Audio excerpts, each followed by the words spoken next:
Dando continuidade então aqui aos nossos vídeos sobre o CCNA, nesse vídeo a gente vai falar basicamente sobre as arquiteturas de topologia de uma rede. E o que a gente vai ver aqui? A gente vai ver o Tier 2, Tier 3, Spine Leaf, One, Small Office Home Office e On-Premise and Cloud, que são todos os conteúdos que estão abordados lá no PDF da Cisco. Bom, no vídeo passado, eu tinha dito basicamente que assim, vamos supor que você tem um switch, um roteador, e eles estão com as conexões todas cheias. Mas eu também tinha dito que se você quisesse aumentar essa rede, você poderia simplesmente ligar um switch em outro switch, e basta você aumentar sua rede. Então, aqui vamos pegar um exemplo. Vamos supor que esse switch aqui com 3 computadores, apesar de ter várias outras portas, já está lotado. Então, o que eu poderia fazer?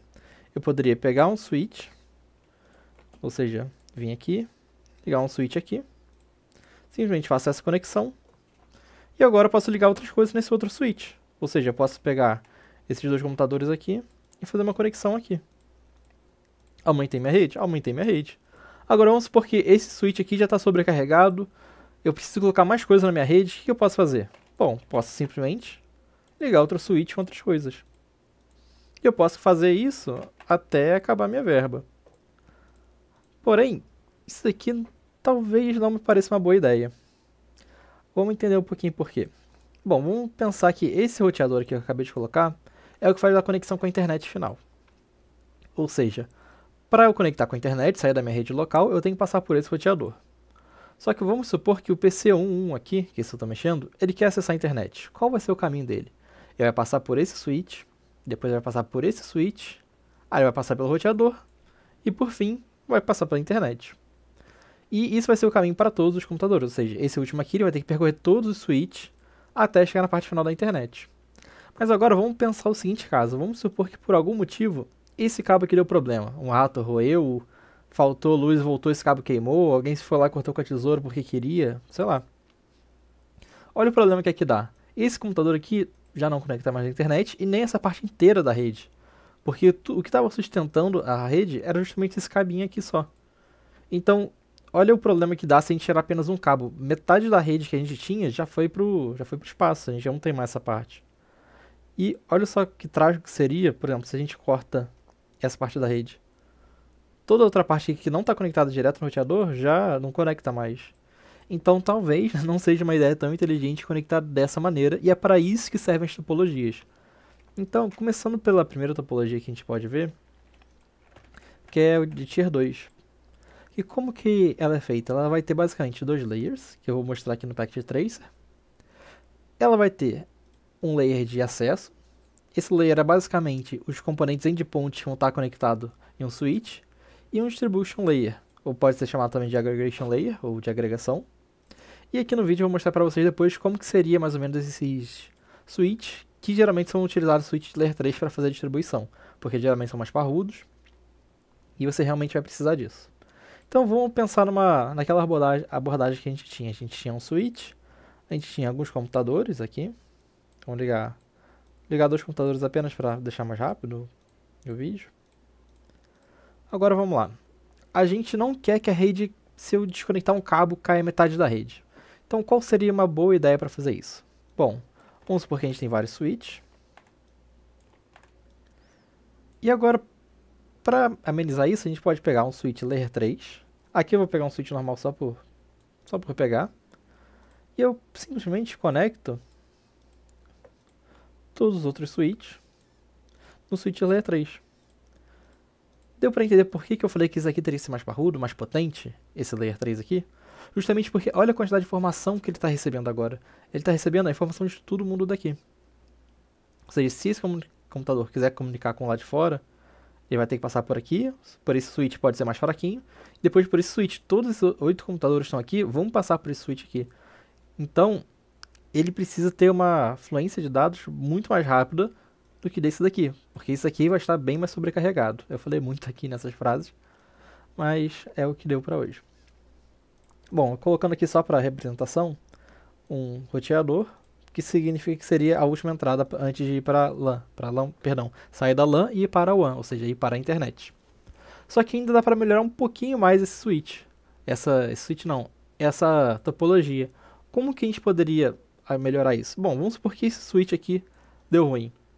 Se esse switch deu por algum problema, algum efeito, toda a rede vai estar desconectada. Então, uma maneira ideal a se fazer seria a gente ter 2 switches na parte de agregação e conectar dessa maneira, ou seja, todas as partes do acesso vão se comunicar também com os 2 switches. E esses 2 switches também vão se comunicar entre si. Isso, a gente está criando mais de um caminho possível, e esse mais de um caminho possível se chama redundância.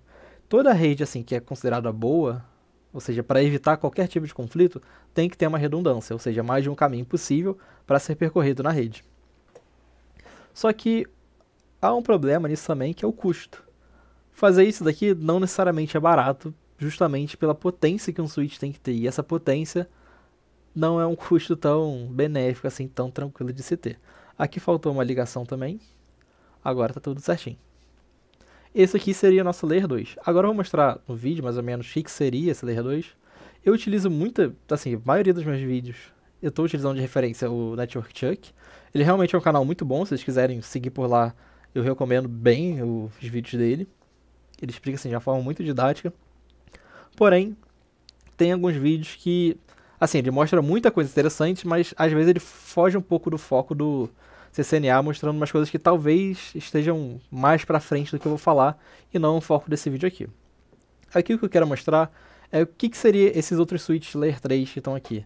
Se você observar aqui, nessa parte do switch, olha só, quantos gigas ele consegue mandar por segundo. Por exemplo, aqui, 480 GB por segundo. Esse outro aqui, 11.4 TB por segundo. Para ver a competência que teria que ter um desses switches aqui para suportar a quantidade imensa de dados que vai ter. Aqui só tem 8 computadores, não dá para ver, assim, simular direitinho quanto de informação teria que passar aqui. Mas vocês têm que imaginar que seria uma coisa absurda, ou seja, um escritório de, sei lá, 300 funcionários ou mais, tudo isso passando informação toda hora, várias pessoas entrando em vários sites, com várias abas, mandando e-mail um para o outro, utilizando o ChatGPT, tudo isso passando por aqui. Então, assim, muitos dados passando que esse switch tem que aguentar. Só que, contudo, todavia, vamos pensar no seguinte cenário agora. Bom, a gente tem esse nosso caso aqui, a gente pode falar que é um departamento qualquer. Eu vou diminuir um bocadinho aqui o tamanho, só para aumentar espaço. Acho que já vai estar bom aqui assim. E vamos pensar numa empresa agora, como já dei o exemplo, vamos continuar falando de uma empresa. Uma empresa ela não tem só um setor, geralmente, uma empresa grande. Vamos pensar que essa empresa ela vai ter um setor de informática, ou seja, um setor de TI. Ela vai ter um setor responsável por falar com o cliente e um setor responsável apenas para gerenciamento de contas, pagamentos, entre outros. Então, isso aqui seria o setor de TI. Se a gente tiver um outro setor, aqui que eu falei, sei lá, de atendimento ao cliente, e outro setor aqui para do financeiro. Se a gente for ligar todo mundo nas coisas, ou seja, cada um tendo a sua própria internet, mas um departamento, talvez necessite falar com o outro. Então a gente tem que configurar isso na rede também. Então se a gente for configurar isso na rede, olha a bagunça que já vai começar a ficar. É tanto cabo passando que fica até um pouco complexo de entender o que está passando para quê. Olha só. Isso daqui, e se a gente quiser adicionar mais um campo, que aqui eu só coloquei 3 de exemplo qualquer, porém, tá percebendo que assim não tá tendo uma fluidez legal, os cabos estão muito bagunçados, e aí que a gente começa a entrar no Layer 3. O Layer 3 ele vai ter uma camada a mais, e essa terceira camada vai se chamar Core Layer, ou seja, é uma camada a mais justamente para evitar essa quantidade de cabo passando, ligando um switch no outro, e a gente vai adicionar um switch a mais, só que maior potência ainda do que esse switch anterior. E essa parte eu vou mostrar aqui na documentação da Cisco, que é basicamente nesse site aqui da Cisco, tem a documentação deles. Peguei essa referência também do Network Chuck. Só que tem um problema nesse link. Na hora que se você for assistir aqui o vídeo dele, você consegue ver que as imagens estão aqui bonitinhas. Só que o site, não sei se ele foi atualizado, se é o meu navegador, porém ele não consegue acessar imagens.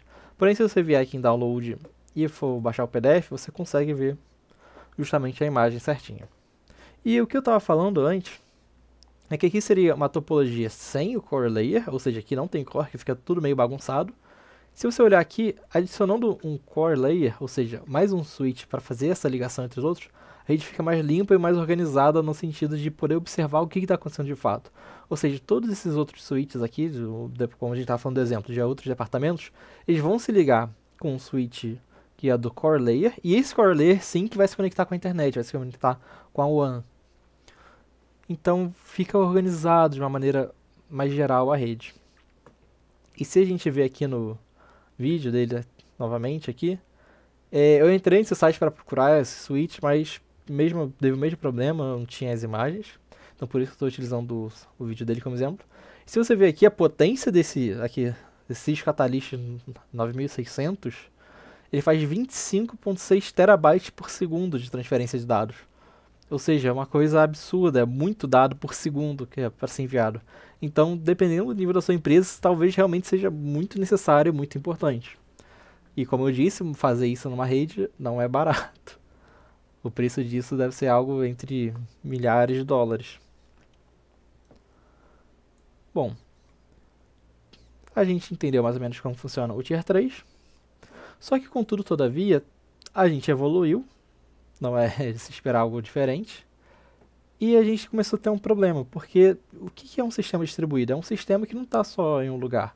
Eu posso ter o front-end mexendo, não sei, no seu celular, um aplicativo que está utilizando a comunicação do seu front-end, eu posso ter um banco de dados numa nuvem, eu posso ter esse processamento na mesma nuvem. Então o que acontece?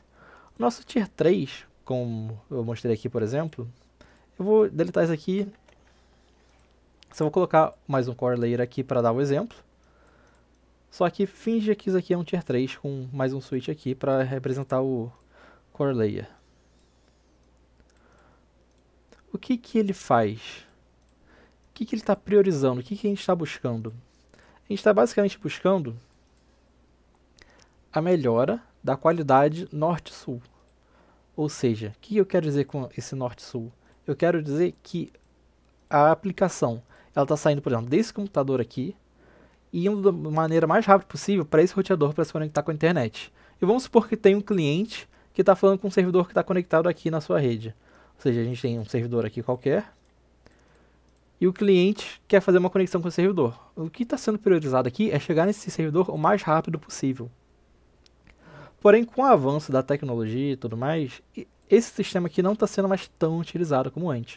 O que está sendo mais utilizado é basicamente vários servidores um com o outro, e esses servidores eles se comunicam entre si. Ou seja, vamos supor que aqui tem um banco de dados, aqui tem processamento e aqui tem um front-end. Então, toda hora, não sei, o processamento quer falar com o banco de dados, quer depois mandar para o front-end para mandar para o cliente.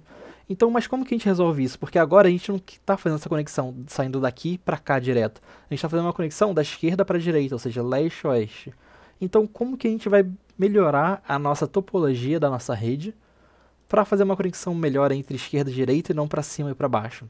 Então, daí que surge o Spine Leaf. O Spine Leaf ele é basicamente dividido em Spine Switch e Leaf Switch. E a coisa mais simples que a gente tem, esse link é basicamente da figura que eu tenho ali.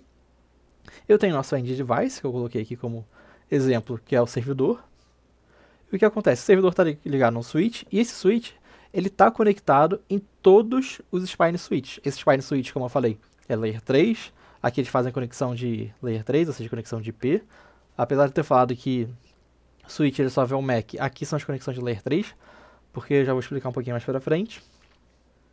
E como o switch está conectado em todos os roteadores, todos os outros switches Layer 3, por exemplo, se esse aqui onde está meu mouse quiser falar com esse daqui que está em outra posição, ele vai dar um passo para cá, outro passo para cá, já chegou. Se tiver algum problema, se tiver, não sei, esse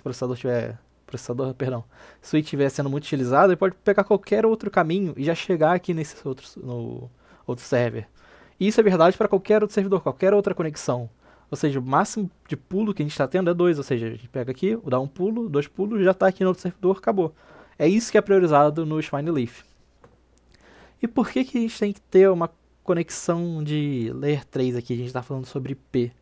É porque na hora que a gente trabalha na tabela ARP, pode dar um problema do loop ser bloqueado, por exemplo. pode ser que um switch ele só escolha um tráfego em específico para ele não fazer nenhum loop. Por exemplo, se ele chega aqui para cima, depois ele vem aqui vamos supor, ele quer falar esse primeiro aqui, quer falar com esse quarto. Um caminho possível seria esse aqui para cima, depois vem para cá, depois para cá, para cá, para cá, para cá e para cá. Isso poderia ser possível se a gente não estivesse falando do Layer 3. Ou seja, ele poderia, assim, em algum momento causar algum loop e ficar preso ali. Então, por isso que a gente já fala direto com essas diferenças, ou seja, falar de Layer 3 e não Layer 2 nesse switch. Apesar de a gente pegar um switch Layer 2, que nesse exemplo aqui, essa imagem aqui em cima, por exemplo, um switch Layer 3, se for um switch Layer 2 apenas, se, por exemplo, se cair numa questão da Cisco, se falar só de switch, entenda como Layer 2. Mas aqui, nesse caso específico, como a gente está trabalhando com esse Spine Switch Layer 3, a gente tem que entender que essa conexão aqui, essa viagem, está sendo através dos IPs e não dos MACs, justamente por causa da questão do loop. Então, aqui, resumidamente, Spine Leaf ele vai priorizar a troca de informação entre leste e oeste, esquerda e direita, enquanto o nosso Tier 3 ele vai beneficiar o nosso esquema de baixo para cima, ou seja, daqui para cá. Dando um encaminhamento mais um bocadinho, a gente vai falar sobre o WAN. E o que é WAN e o que é LAN? Qual a diferença entre eles? Bom, LAN é Local Area Network, ou seja, na sua casa tem uma LAN. Você tem um dispositivo que está conectado a uma rede privada, que ela é sua, e nessa rede só tem você e seus aparelhos. É uma rede local, não está falando com o público. Público eu quero dizer assim, com as coisas fora da sua casa, em uma outra rede. Então isso seria uma rede local. Pegando uma imagem aqui qualquer, na internet, por exemplo, uma empresa tem o seu roteador, dando, sei lá, conectando apenas com as suas partes. Ou seja, essa partezinha daqui é a Ethernet, não internet. Ela. E o que seria a WAN? Bom, vamos supor que você está na sua casa e você quer comunicar com o seu vizinho. A gente tem a sua internet na sua casa, que é a sua LAN. O vizinho tem a LAN dele. Se você quiser comunicar com ele, você vai ter que sair da sua LAN residencial, sair da sua parte privada, até se comunicar no seu vizinho. Esse trajeto entre essas redes privadas vai ser a WAN, a Wide Area Network. Então, justamente, na hora que deixa de sair, ou seja, sai do seu modem lá, do seu roteador da Oi, da Vivo, sei lá, que desgraça que é da Oi Fibra aí, ele deixa de ser local, deixa de ser da sua residência privada e passa a ser o WAN, Wide Area Network. Até chegar no seu vizinho, na hora que chega no roteador do seu vizinho e entra na rede dele, deixa de ser o WAN e volta para ser a LAN, a parte local dele. E como que isso começou? Bom, basicamente ele começou com o MPLS, isso aí significa Multi-Protocol Label Switching, que o que ele faz? Ele vai criar uma conexão privada através de circuitos virtuais, através de um caminho qualquer. Por exemplo, você quer comunicar com seu vizinho, o que vai ser feito?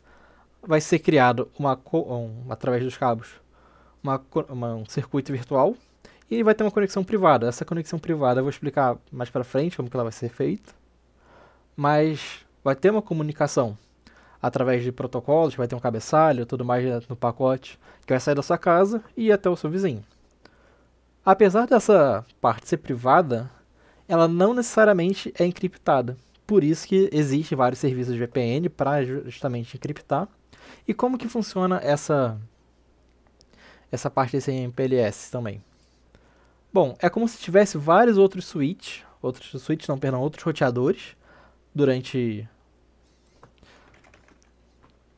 o caminho. E esse switch vão fazendo conexão até onde você quer. Por exemplo, se a gente pegar uma imagem aqui qualquer, na hora que digita MPLS no Google, a gente consegue achar aqui um exemplo, por exemplo, saindo da sua casa, conectando a vários outros switches até chegar onde você queria, seu destino final. Ou seja, aqui seria uma WAN até chegar na sua LAN. E como que funciona essa parte desse VPN? Bom, infelizmente eu não tenho VPN para mostrar para vocês, então eu vou recomendar de novo um vídeo do Network Chuck, que ele mostra o tráfego da internet funcionando com VPN e sem VPN. Aqui é um vídeo dele mostrando 3 levels de Wi-Fi hacking. Ele mostra aqui através de alguns dispositivos. É interessante o vídeo, caso você tenha curiosidade de ver, mas aqui o foco é só falar sobre o VPN. E o que ele está fazendo aqui? Ele está utilizando um programa chamado Wireshark.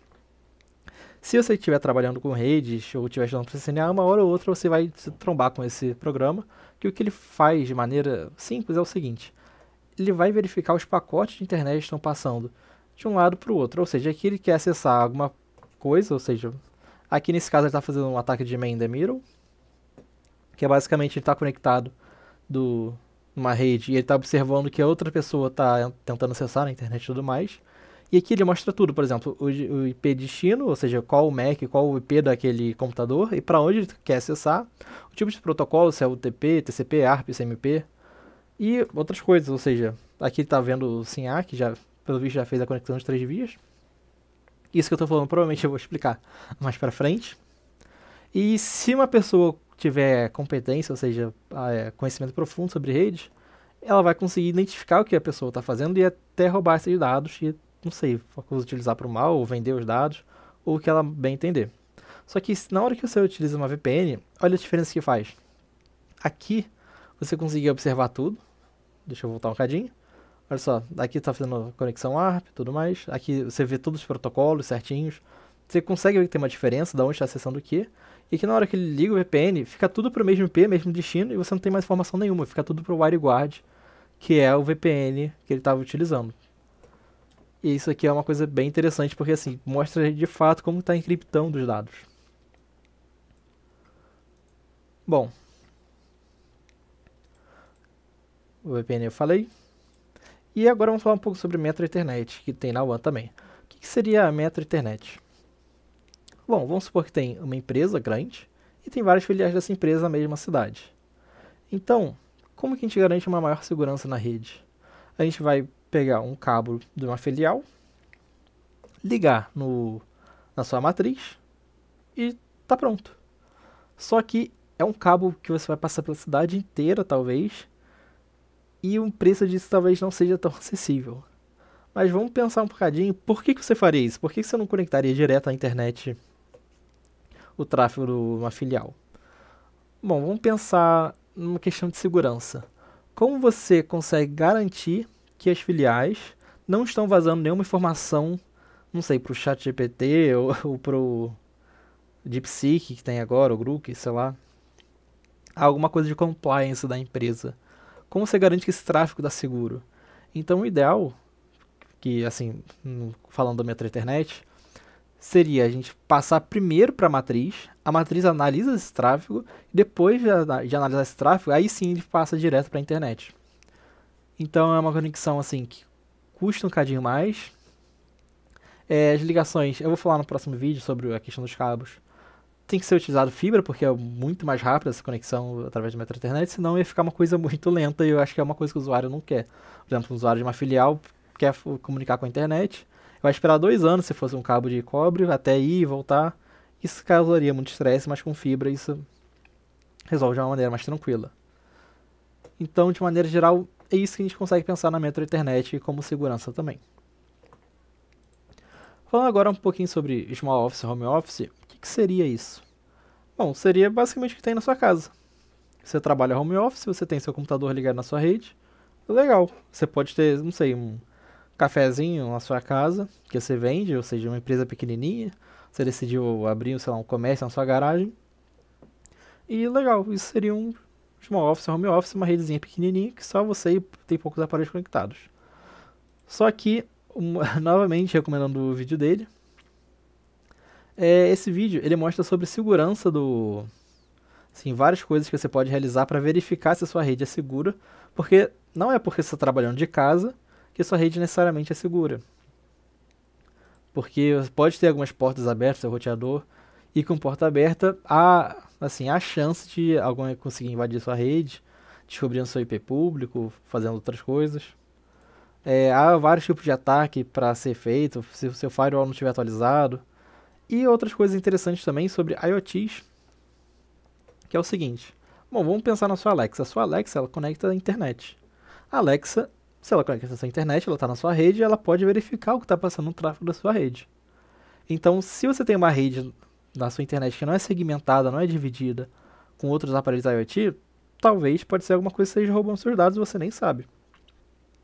A Alexa, por ser, assim, não tô defendendo a Alexa aqui, mas por ser algo assim muito utilizado por várias pessoas, eu acredito, talvez não cometa isso, mas pode ser que ela cometa também, não sei afirmar. Vamos pensar uma lâmpada que você comprou na China, na Shein, na AliExpress, na Temu, sei lá, para você acionar pelo seu celular. Essa lâmpada, para você acionar pelo celular, ela tem que ter conexão à internet. Se ela tem conexão à internet, ela pode, de alguma maneira, verificar os dados que estão sendo trafegados ali. Então, talvez não tenha tanta segurança quanto você pensa assim na sua casa. Por isso que esse vídeo é interessante de ser visto. Aqui, como eu falei, ele não vai falar sobre small office e home office justamente porque eu já resumi aqui. Então, ele foca bastante na segurança da sua rede local, da sua casa. Passando um pouquinho agora para on-premise e cloud, o que seria isso? Bom, esse link é só dessa imagem aqui que eu peguei. E on-premise e cloud. On-premise é como se você quisesse montar um servidor dentro da sua casa. Ou seja, você tem uma lojinha, não sei, vamos supor que você quer começar a vender planta, e você fez um site. Beleza, legal. É um mutado aqui rapidinho que eu tossi. E beleza, você tem seu site bonitinho, e vamos supor que você está começando a crescer, todo mundo quer comprar sua suculenta, com as suas orquídeas aí. O que você pode fazer? Você pode começar a aumentar seu servidor. Vamos supor que o servidor só não estava valendo a pena, você aumentou o servidor, ou seja, agora mais pessoas conseguem aumentar. Mas e se tiver faltando espaço na sua casa? Se tiver faltando, não sei, você não está conseguindo mais ter investimento, vale a pena alugar o galpão, você não sabe se vale a pena. Então o que você pode fazer? Você pode contratar um serviço de cloud. O que é um serviço de cloud? É um lugar especializado onde terá servidores dedicados para rodar a sua aplicação. Então, você pode contratar um serviço desses aqui, eu mostrei um exemplo da AWS, Google Cloud, Azure, justamente para fazer rodar a sua aplicação, você não precisar gastar com, assim, vários equipamentos na sua casa. E o espaço já é dele. O que você vai ter que pagar é justamente a hospedagem dos seus arquivos. Mas aí tem uma questão sobre a segurança. O que você está colocando na cloud é uma cloud segura? Você configurou direito essa cloud? E para isso a gente tem que gastar um pouquinho mais em infraestrutura. O que seria gastar em infraestrutura? Contratar engenheiros ou pessoas capacitadas justamente para mexer em cloud, para não dar problema. E outro problema que a gente pode ter também é sobre diferentes tipos de cloud. Perdão de novo. Porque o que acontece? Bom, aqui eu já mostrei 3 clouds diferentes. Agora vamos supor que eu consigo uma promoção em uma promoção em outra. E cada cloud ela vai operar de uma maneira diferente. Se ela operar de uma maneira diferente, tem que ter uma pessoa capacitada para cada tipo de cloud. Então aí você já tem que ver uma questão. Além da segurança da pessoa saber mexer na cloud, tem que ter a infraestrutura dela, assim, você ter a empresa e além de você pagar os engenheiros da sua rede local para você mexer aqui, também parte para cloud, ou seja, uma pessoa específica para cloud. E assim, o preço talvez não seja uma coisa tão acessível assim, e aqui eu quero falar alguns relatos, que um caso da CodeSpace, que é esse link aqui, que o que aconteceu? Uma cloud, ela simplesmente não foi configurada direito, hackearam a cloud, mudaram a senha padrão e meteram o plano mais caro que podia do servidor. Então o que aconteceu? A empresa foi à falência porque não conseguia, ou seja, eles não conseguiam acessar a cloud e estava lá comendo o processamento de uma maneira muito cara.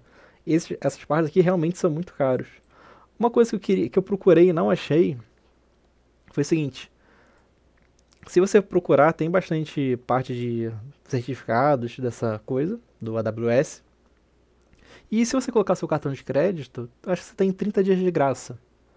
E eu vi relatos no LinkedIn de pessoas que estavam começando a aprender cloud, colocaram o cartão de crédito lá.